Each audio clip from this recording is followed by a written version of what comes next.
श्री सीताराम चंद्राभ्याम नमः।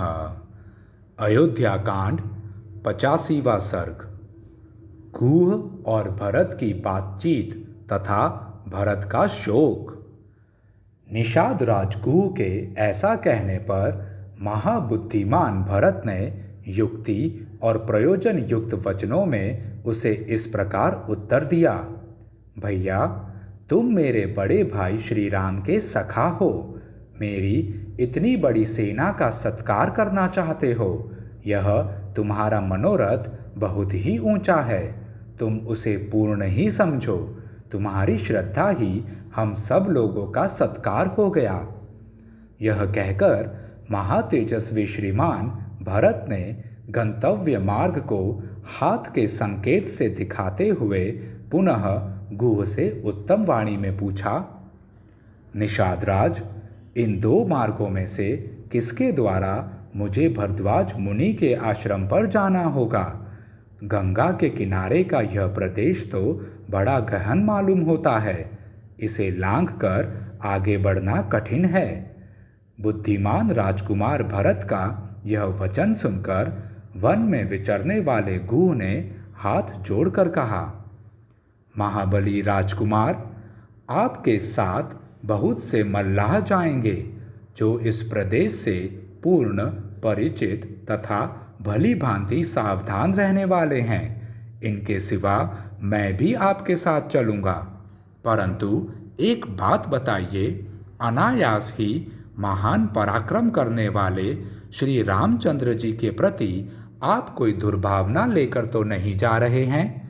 आपकी यह विशाल सेना मेरे मन में शंका सी उत्पन्न कर रही है। ऐसी बात कहते हुए गुह से आकाश के समान निर्मल भरत ने मधुर वाणी में कहा, निषादराज, ऐसा समय कभी न आए। तुम्हारी बात सुनकर मुझे बड़ा कष्ट हुआ। तुम्हें मुझ पर संदेह नहीं करना चाहिए। श्री रघुनाथ जी मेरे बड़े भाई हैं, मैं उन्हें पिता के समान मानता हूँ। ककुत्स्थ कुलभूषण श्री राम वन में निवास करते हैं, अतः उन्हें लौटा लाने के लिए जा रहा हूँ। गुह, मैं तुमसे सच कहता हूँ, तुम्हें मेरे विषय में कोई अन्यथा विचार नहीं करना चाहिए।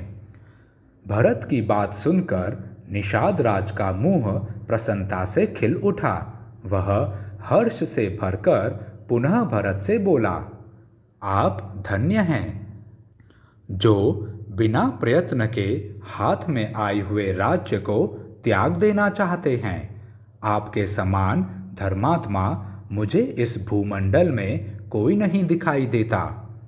कष्टप्रद वन में निवास करने वाले श्री राम को जो आप लौटा लाना चाहते हो, इससे समस्त लोकों में आपकी अक्षय कीर्ति का प्रसार होगा। जब गुह भरत से इस प्रकार की बातें कह रहा था, उसी समय सूर्य देव की प्रभा अदृश्य हो गई और रात का अंधकार सब ओर फैल गया।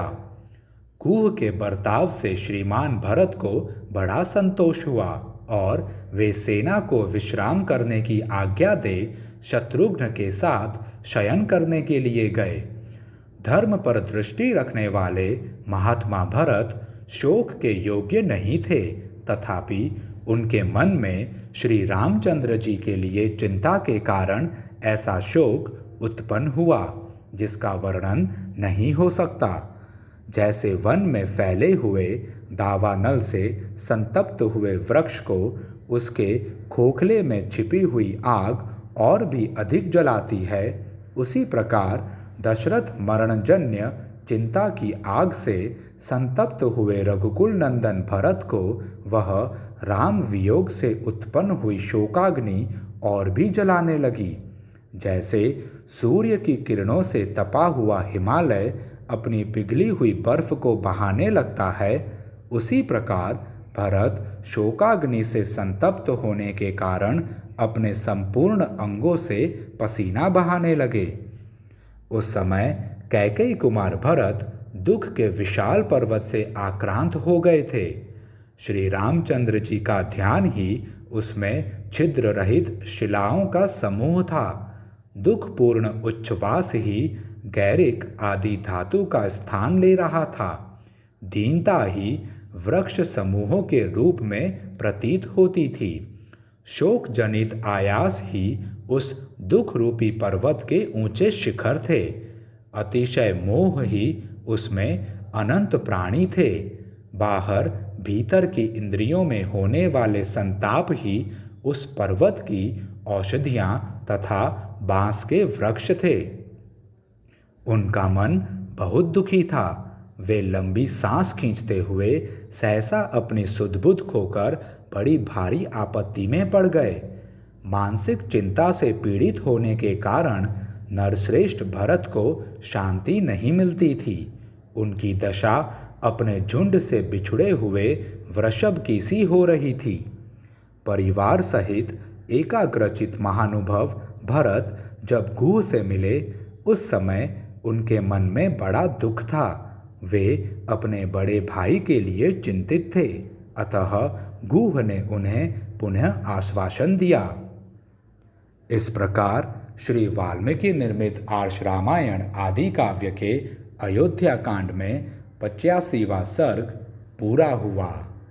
जय श्री राम।